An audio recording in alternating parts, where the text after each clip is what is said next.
All right. Hello, everyone.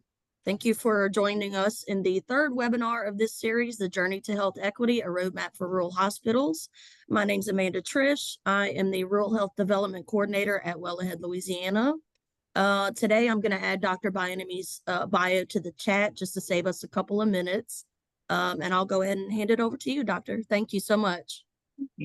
Well, good morning, everyone. Thank you, Amanda, and Happy New Year to everyone. I hope that your 2025 is off to a great start.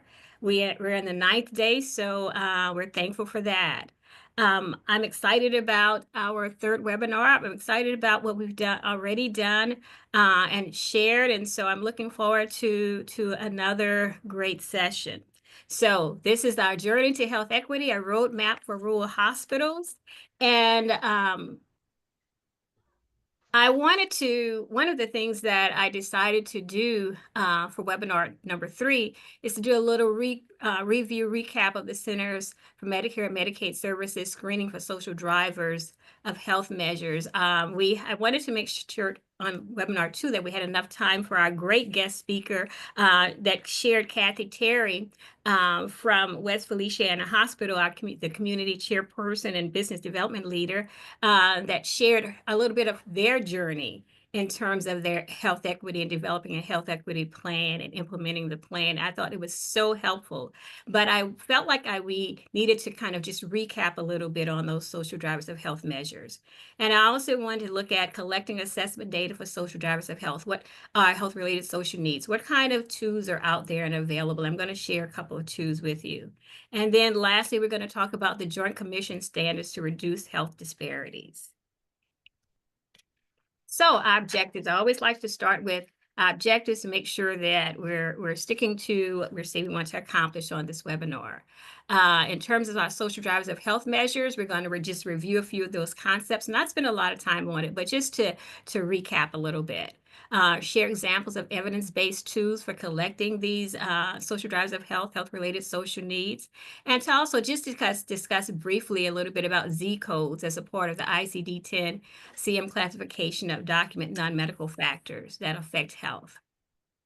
And then with our Joint Commission strategy to reduce health disparities, we're going to describe the purpose of the Joint Commission's R3 report, and that information was listed in your resource for webinar 2, and it's also for webinar 3, and its contribution to improving patient safety and quality of care by promoting evidence-based standards. And secondly, to provide an overview of the key requirements outlined in the R3 report, highlighting the evidence and rationale behind each standard and its implications for critical access hospitals. And I like the idea that we're having rationale, because I think whenever we're working with gathering information, collecting data, that we have to always understand what's the rationale behind what we're doing. So just to go back to our screening for social drivers of health measure, we know that CMS included these measures, and now these measures are mandatory. And we know that all hospitals participating in the Hospital Inpatient Quality Program are required to report on these measures. And we're looking at, in terms of the number of patients admitted to the hospital who are 18 years or older at the time of admission and are screened for all of the 5 health-related social needs. And what are those health-related social needs? They are identified as food insecurity, and food insecurity is identified as having limited or uncertain access to adequate quality and quantity of food at the household level. And we were talking about, so it's not just the quantity of food, because we can have a lot of food that is not nutritious, that's not good for us. So it's also the quality of the food that's available to the household. Housing instability or insecurity. What is that? That's the multiple conditions ranging from the inability to pay rent or mortgage, frequent changes in residence, including temporary stays with friends and relatives, living in crowded conditions, and actual lack of sheltered housing in which an individual does not have a personal residence. So homelessness falls under that. Transportation needs. Unmet needs include limitations that impede transportation to destinations required for all aspects of daily living. So it's not just transportation to our doctor's visit, it can be transportation to work as well, or being able to take our children to needed places. But having proper transportation. Then utility difficulties. That includes inavailability of electricity, water, oil, gas services. And these are associated with housing as well as with food insecurity. If we have no electricity, if we have no gas, we lose the ability to prepare meals for our family. And then there's interpersonal safety. Interpersonal safety has to do with intimate partner abuse, violence, child abuse, and elder abuse. So you can see that these are the health-related social needs that CMS has identified and said that, the healthcare facilities must, the rural health hospitals must, the critical access hospitals must assess their clients for. And so it's so important when I read the descriptions of those that we're consistent throughout, the facility, whoever is collecting the data, that has a good understanding, because patients will not, put the information in a way that always fits into a certain box. We have to be able to look at the information and then come up with that health-related social need that is a barrier for our patients. And then in terms of the denominator, the total number of patients admitted to the hospital who are 18 years old or older on the date they're admitted. So let's say within a 3-month period, your facility admitted 100 patients that were 18 years or older, and 90 of those patients were assessed for the 5 health-related social needs, which means that 10 were not assessed. So you had a 90% of your patients actually were assessed for those health-related social needs. Now you have exclusions. There are patients who opt out of being screened, and patients have the right to opt out of being screened. We have a concern in patients sometimes, and we have to realize that in terms of trusting of our healthcare facilities, trusting of how are you going to use this information? Why are you asking this information? We know what our goal is, or what the health facilities goal is to improve, to provide resources that would help to improve healthcare outcomes, to address that health equity. But patients may not always understand that, so they have the right to opt out.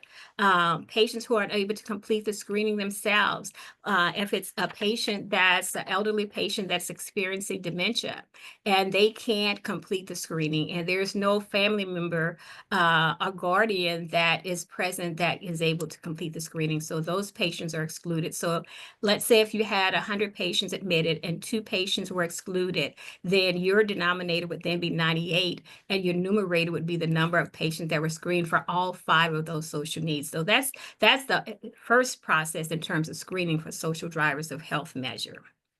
And then we have our second, screen positive rate.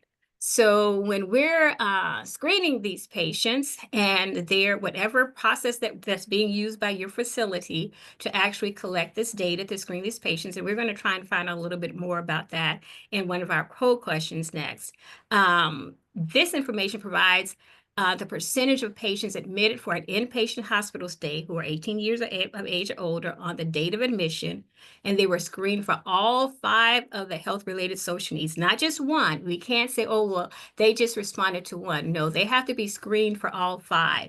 And screening for all 5 would be for 4 of them that they said they had no problem, but for one of them they did, but they were assessed for all 5. And we talked about what those health-related social needs are. So the numerator now becomes the total number of patients 18 years or older who received screening for all 5 of health-related social needs, and who screened positive for having a need in one or more of the identified health-related social needs. So you may have had a patient that, screened for all the positive, said, yes, I have problems with having adequate food for my household. or I have transportation needs. I can't get back and forth to work or to my doctor's appointment. So that patient may have screened positive for only 2, but they were assessed for all 5. So your denominator now becomes the number of patients admitted for an inpatient stay who are 18 years or older on the date of admission and were screened for all 5. So what you have now, let's say, for instance, you had from the previous one, we screened 100 patients. And let's say if we screened 100 patients for all 5 of the health-related social needs. And then we had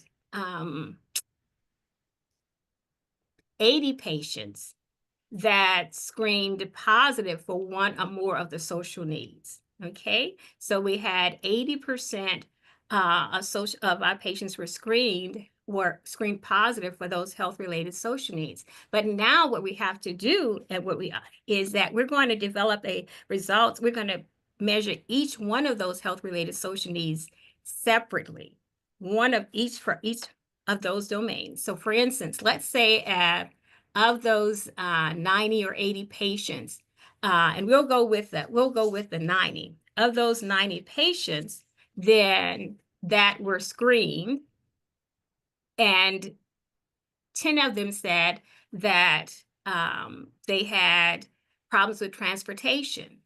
So you would determine the percentage for the screen positive rate for transportation.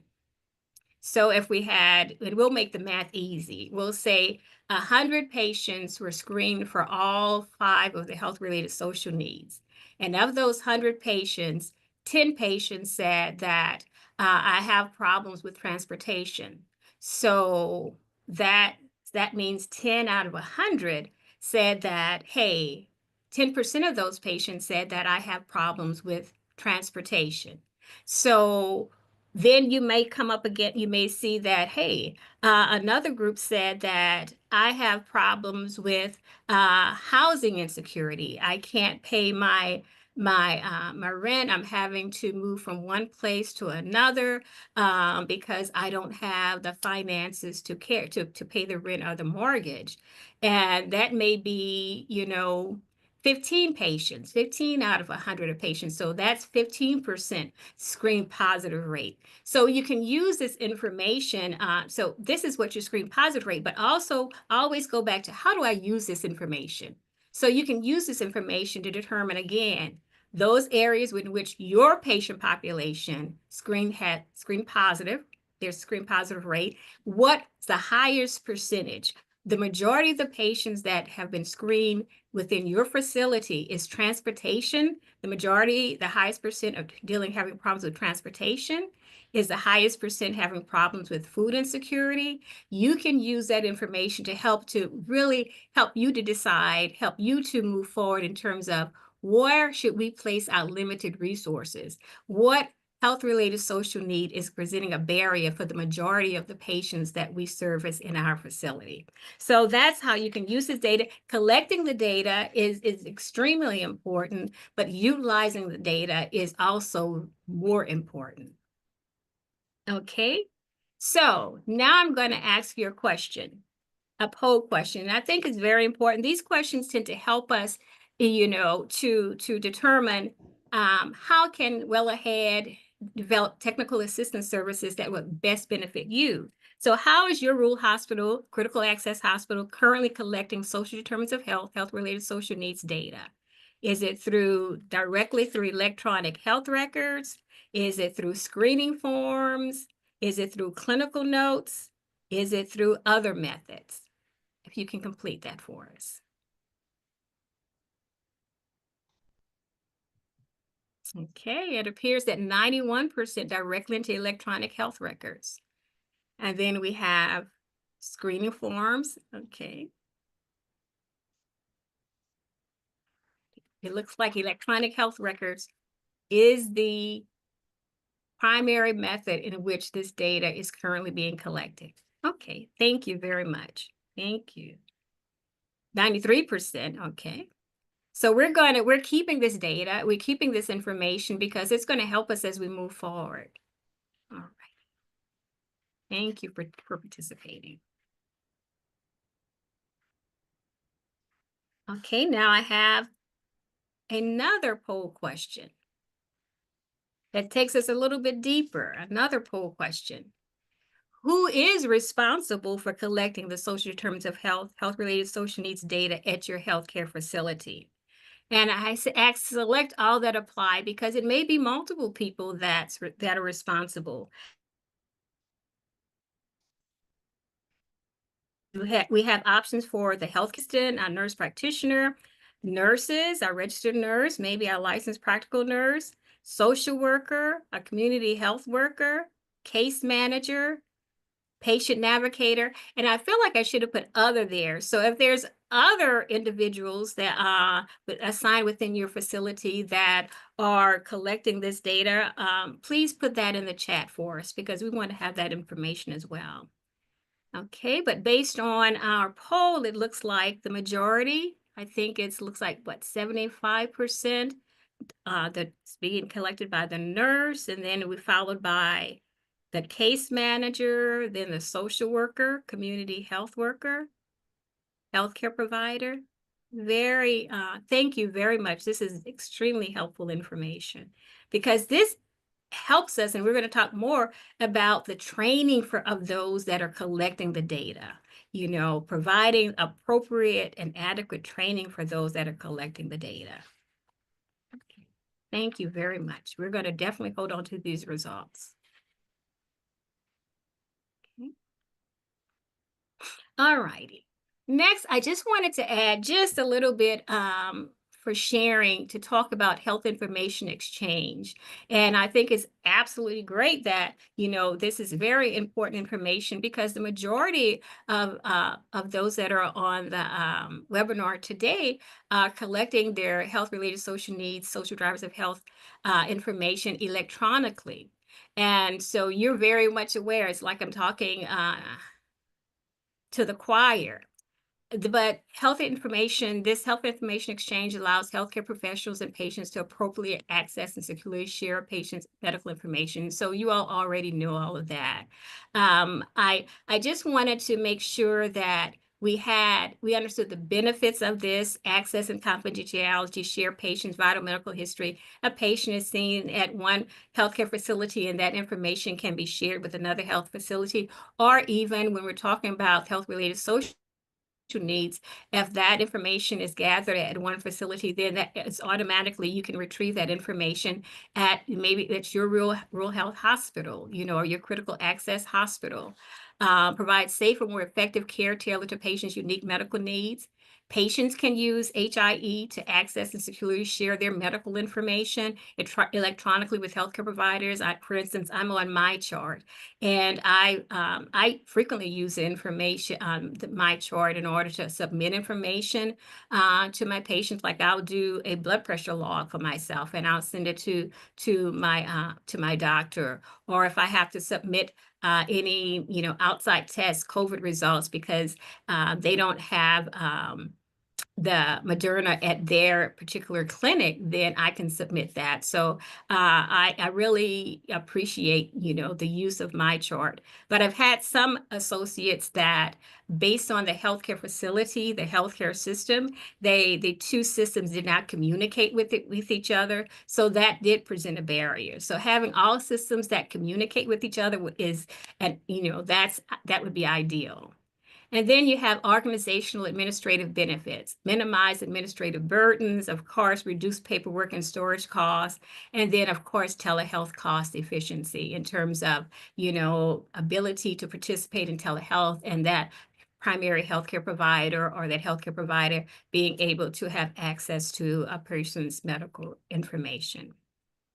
And then I want to share about the health information exchange organizations, which I think, especially larger hospitals are participating in, and probably some of our critical access hospitals and rural hospitals refers to local, regional, or state entities that facilitate the secure electronic sharing of patient information. They actually serve as like a central hub of exchanging patient information. And examples of those are our Cerner Corporation, Epic Corporation. And I also put a source at the end of that. that the National Rural Health Information Technology Coalition online at their website, they have a great video that talks about the relationship between health information exchange and health equity and the gathering of information and data related to the health-related social needs, social drivers of health. So I just wanted to mention that. So now we have 2 more poll questions. We're not going to wear you out with the poll questions. I promise these are the last 2. But again, we're gathering information from you. And this poll question has to do with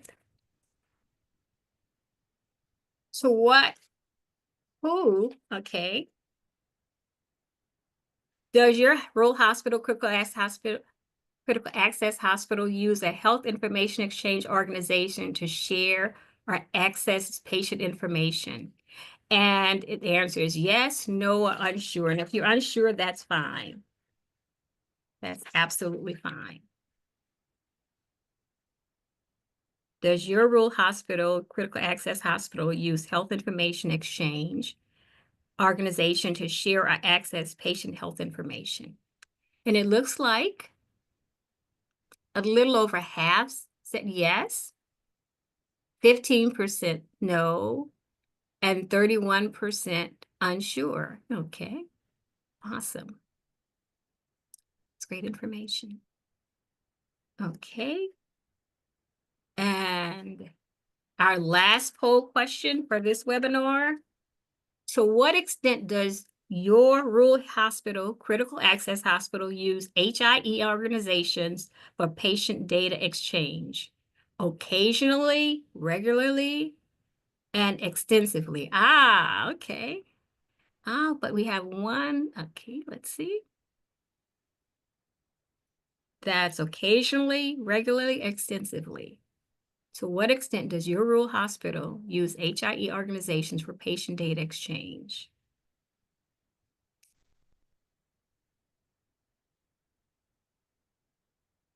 Right, it looks like we have 71%, 5 out of 7 that said regularly. Occasionally, we have 29%.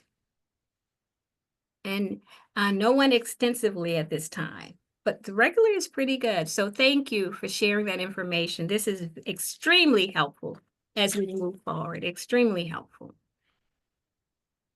Okay.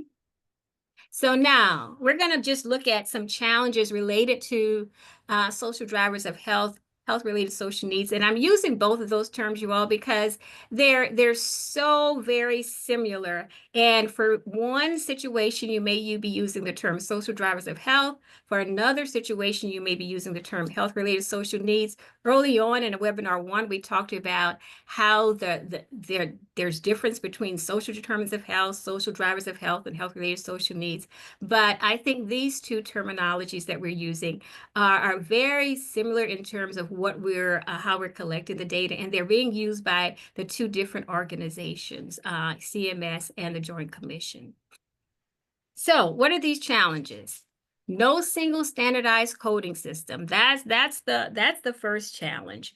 And while the ICD-10 Z codes are used to address social drivers of health, health-related social needs, they may not be comprehensive enough or consistently applied across different healthcare settings, leading to variability in data interpretation. And that's key, especially, and we're going to look at some of the Z codes in just a few minutes, but we have to make sure that we're interpreting, understanding what these codes mean, what these when we're assessing the health-related social needs, making sure that it's easily understood, that we're all on the same page, which is why it's so important that this be for all, especially those that are collecting the data, that there be a consensus among those individuals, those entities, even those facilities that are collecting the data on what it is exactly that we mean when we're putting in this particular Z code. So the solution would be to create a consistent framework for capturing and documenting social drivers of health or health-related social needs information across different healthcare settings. So we have to be able to communicate with one another. And then there's your issue with data quality. in terms of incomplete or inaccurate information due to reliance on patient self-reporting, because in some circumstances, this is patients completing some type of questionnaire survey, and so they will be self-reporting. Lack of structured screening tools. It's so important that you use a tool that is evidence-based, which means that that tool has been vetted for credibility and validity in terms of its usage. And also inconsistent data collection methods. How is the, we talked about, there are some very sensitive items, questions that are being asked of our patients. And it's very important that we are very culturally sensitive, cultural humility, really take into consideration how these questions, the asking of these questions are impacting our patients. Solution: provide comprehensive training for healthcare providers on how to effectively screen for and document social drivers of health-related social needs data. And so training is absolutely essential. We can't just give these items to an individual and say, hey, gather this information from the patient. There's a way to ask these questions, and sometimes the patients may not trust you. Sometimes the patients may not understand. I went to the doctor just earlier this week, and I think it was the medical assistant that did the initial assessment. And the question was, have you been depressed over the last month? Well, I know what depression means, but every person may not understand that what they've been feeling emotionally, psychologically is depression. So again, to really get at good, high quality data, we have to be educated on how to ask these questions. Okay, next we have integration of challenges with electronic health record systems. Again, difficulty in integrating social drivers of health data into existing electronic health records. And that could be a concern, a significant concern, making it challenging to access and utilize this information for clinical decision-making. If we're collecting this data, it's being input into an electronic health record, but yet we cannot access the data, then all of our work is for naught.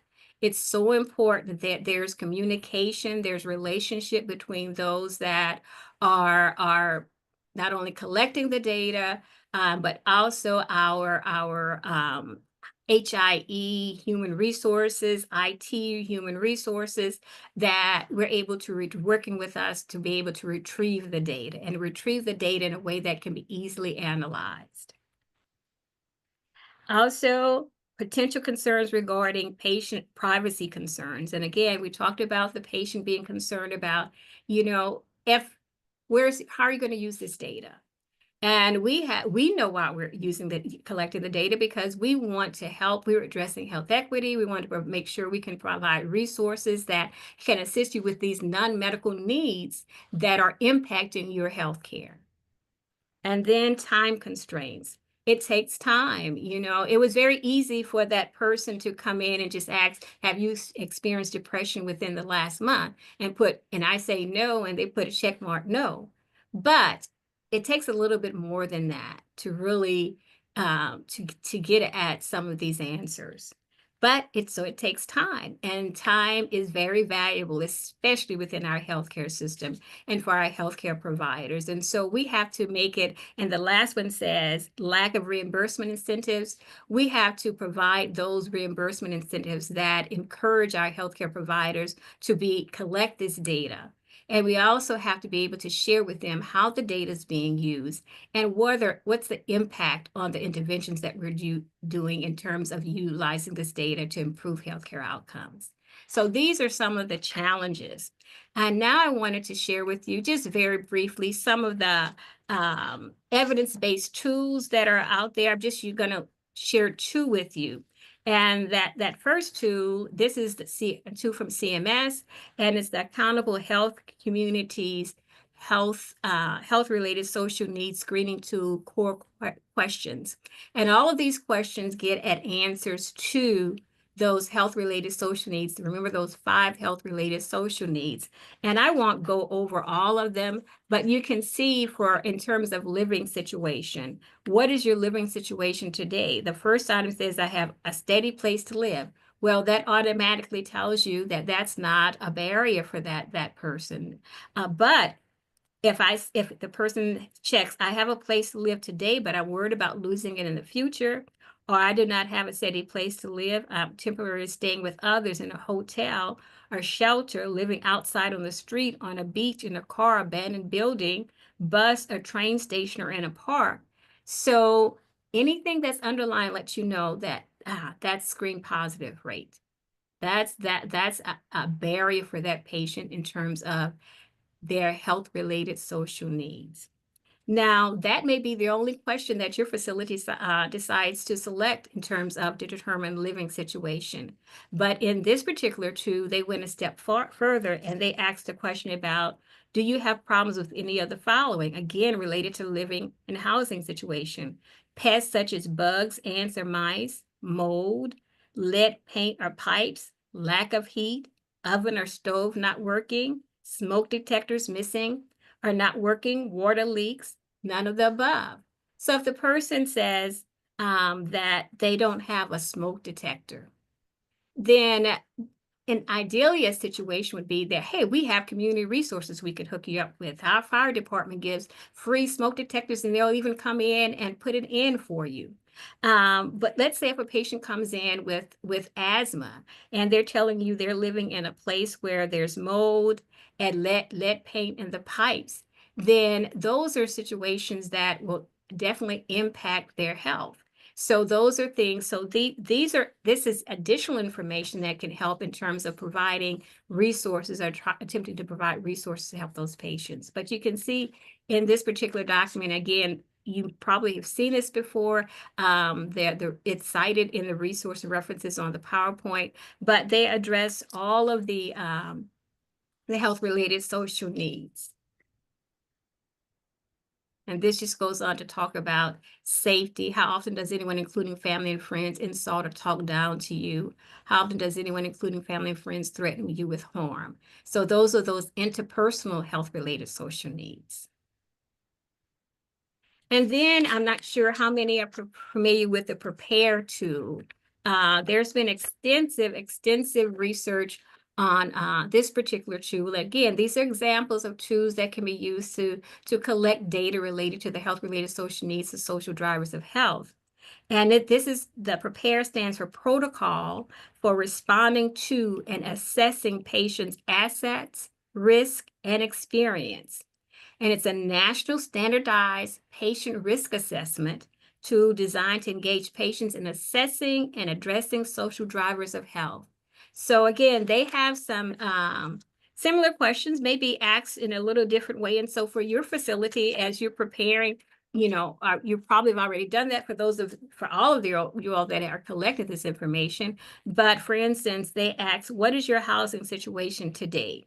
I have housing. I do not have housing, staying with others in a hotel or a shelter, living outside, or I choose not to answer this question. If the person says, I choose not to answer this question, then that person is opting out of that assessment. Okay. Now I just want to share just a little brief case study that came from Prepare, just to show you how this information can be used. Not only is it cost effective for the healthcare facility, as well as improving healthcare outcomes for the patients. A health center in Missouri calculated the number of missed appointments and how much money that was costing their organization. After they administered the Prepare with their population, with their patient population, they administered the Prepare. They found that 1 in 4 of their patients had transportation barriers. So it didn't have to be the Prepare. It could have been the CMS tool. It could have been, whatever tool your hospital is using. You may have had the ability to determine that what was the biggest barrier for your patients in returning for their follow-up appointments. So they found that 1 in 4 of their patients had transportation barriers. With the prepared knowledge, with this knowledge, they implemented a couple of transportation interventions and reduced their no-show rate by 50%, which led to a significant increase in revenue for the organization and better care for their patients. So this is the kind of information that can be generated through your health equity plan, through the implementation of your health equity plan, through evaluation of the evaluation of the findings obtained with your health equity plan. And this is the kind of information that their C-suite would love to hear. How can it save our institution money? And on top of that, it's improving healthcare outcomes for our patient. So and how the whole point of being those health-related social needs that impact health.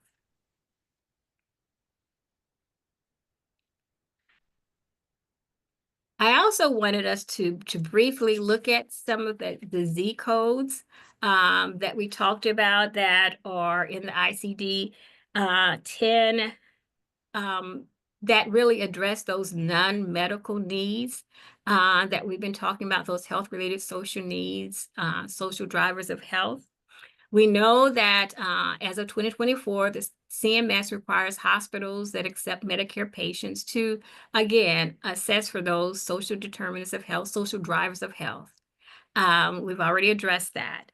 And then we see here that the Z codes contribute to a comprehensive understanding of a patient's health and as it relates to those non-disease factors that influence well-being. So the Z codes capture those health-related social needs, those social drivers of health.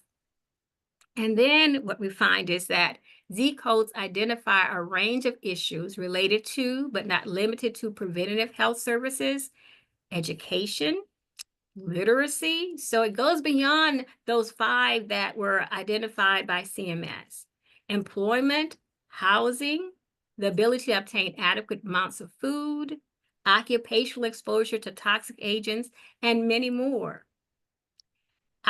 The Z codes that are currently in place are comprehensive, but each year, I think it's each April and October, these Z codes may be updated. And finally, the social drivers of health or health-related social needs are primarily captured by ICD-10 CM codes from Z55 to Z65.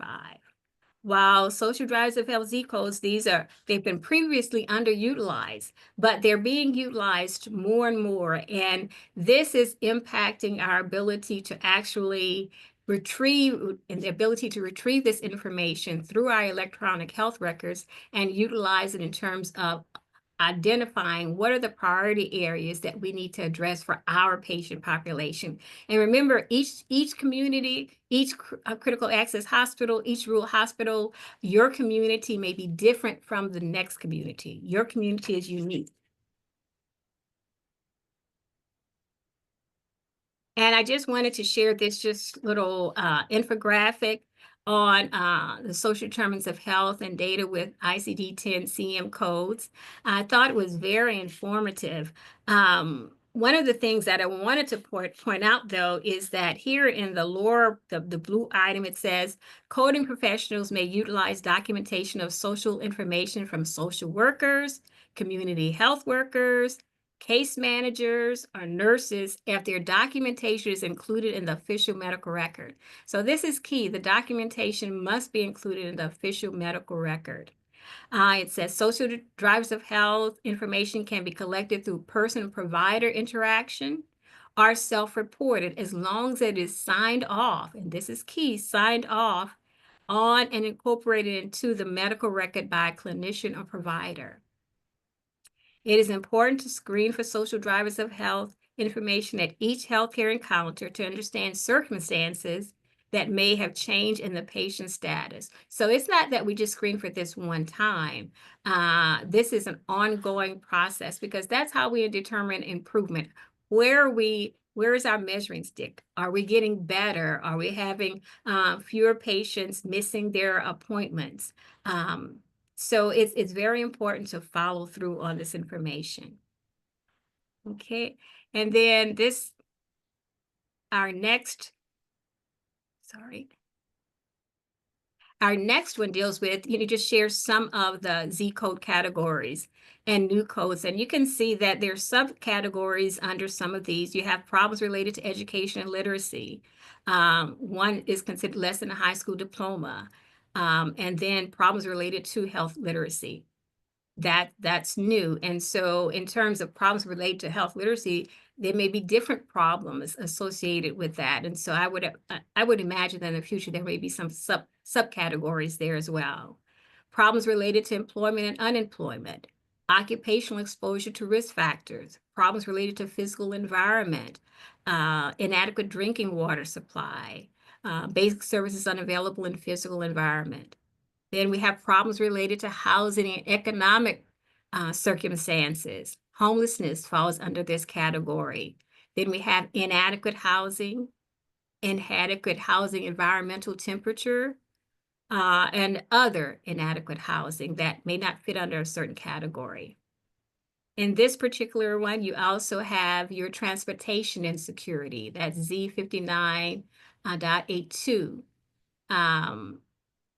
You have problems related to social environment is another category. Problems related to upbringing, where child in custody of non-parental relative. You have personal history of child financial abuse. And you can see, again, we're screening for these health-related social needs, but as you can see, it's very sensitive information. We have other problems related to primary support group, including family circumstances, problems related to certain psychosocial circumstances. So again, even though we have quite a number of Z codes, you can see where there is room for subjective interpretation. And so that's what we have to get away from as much as we possible, is that subjective interpretation.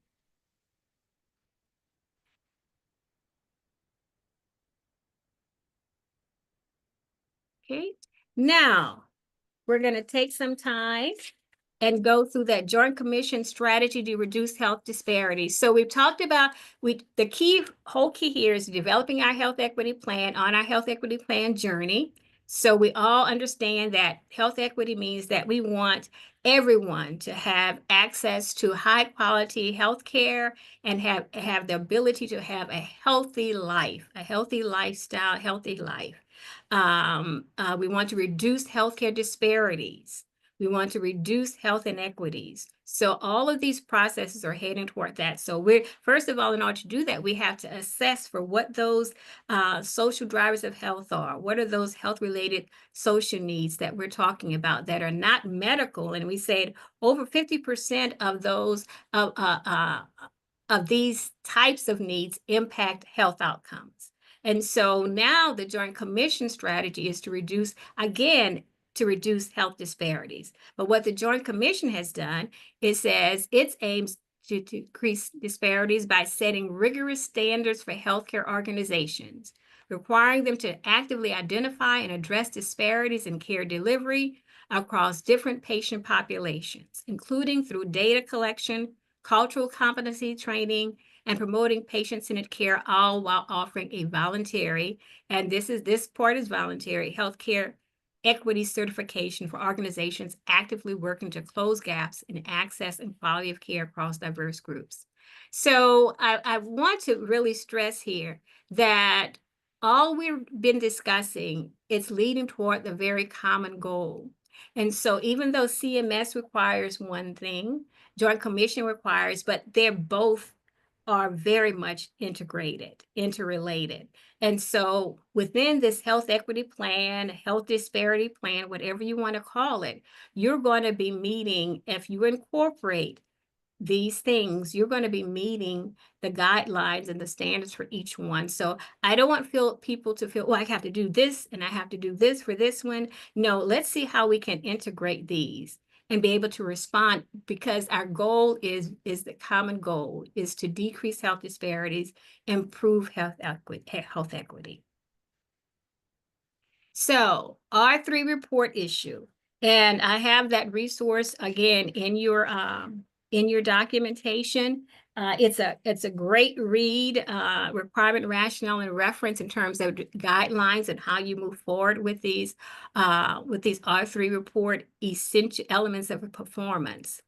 There are 6 elements of performance that Joint Commission says are including critical access hospitals are required to implement. The first is identify an individual to lead activities to improve health equity. Second is to assess the patient's health-related social needs. 3 is to analyze quality and safety data to identify disparities. 4, develop an action plan to improve health equity. 5 is to take action when the organization does not meet the goals in the action plan. And lastly, inform key stakeholders about progress to improve health equity. To me, this sounds like a lot what we've already been talking about. From developing our health equity plan to looking at those social drivers of health,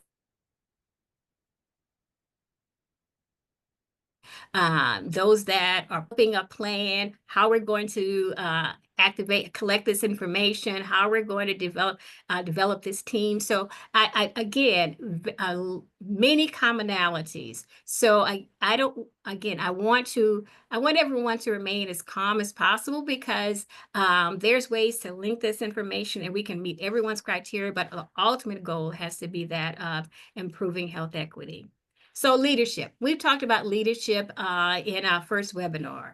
Management level leadership, physician leadership, team leadership. This person in leadership has to be a person that's well respected, that has some influence within the healthcare facility. And what they found in the past, and we've talked about this, that the lack of such leadership is frequently linked to the failure of quality improvement efforts. So it would be linked to the failure of your health equity plan. So you have to, again, really be strategic about who will be leading this team, because it can't be one individual person. I want to make sure that's well known. It has to be a leader, but a leader that has a team. Identify an individual to lead the organization activities to improve health care equity establishes a clear line of accountability and ensures that staff have the support necessary to implement successful initiatives. And we mentioned before that this person must be communicating with those that are in the C-suite. So our next element, essential element, would be assessment of health-related social needs. So I think we've been talking about that. I think we've been talking about how do we collect data? How do we assess for this and for our health-related social needs? Again, maybe a little different verbiage, but we're doing the same thing. Growing body of research supports the value of identifying and addressing specific health-related social needs. We've talked about that. Critical access hospital must assess. We've talked about that. Example of health-related social needs that include access to transportation, difficulty paying for prescriptions or medical bills, education literacy, food insecurity, housing insecurity. Now, currently it says health-related social needs may be identified for a representative sample of patients or for all the patients. And this is, remember, this is Joint Commission. Our next element of performance is analysis of quality and safety data to identify disparities. So we've collected the data. We've collected the data using valid tools, valid instruments, credible instruments. The data has been input into our electronic health records using Z codes. May not always be, but using Z codes if that's the process that we're using. And now we're retrieving that data from our electronic health records, working with our IT people.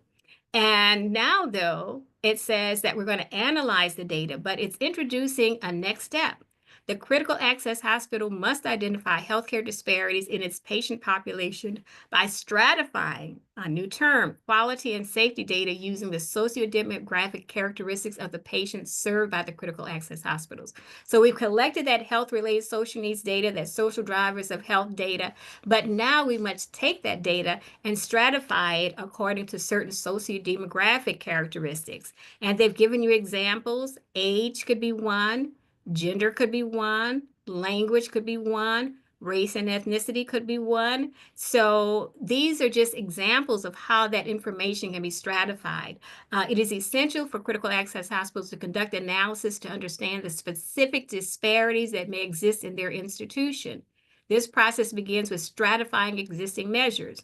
Critical access hospitals must determine which sociodemographic characteristics are used for stratification analysis.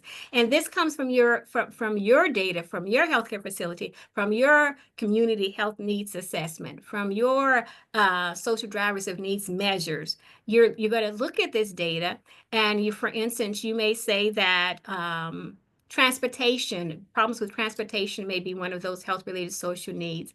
And then you're going to look at and stratify it according to age, gender, preferred language. If a large percentage of your population that comes to the facility are the elderly, then you may want to stratify it according to age. And you may see that 60% of the elderly population are reporting that they have difficulty with transportation to getting back and forth to their medical appointments.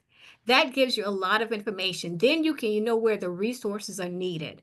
If you have a health disparity where you have, let's say, high blood pressure, and you stratify that information because it's based on the literature, based on whatever, your patient population, that you have a large African-American population. And you see that, 40% of the patients that come to your facility have a diagnosis of high blood pressure. And when you did that assessment, that health-related social needs assessment, you found that many of them, a large percentage of those patients, those Black African-American patients diagnosed with high blood pressure, have difficulty buying their blood pressure medication. So then we can begin to get with our resources, our community resources, this team of community people that we have, and see how can we begin to address that? How can we assist this population in getting the medication, being able to access the medications that they need to control their blood pressure? Again, I want everyone to remember, this is not just on the hospital. The hospital is collecting this data.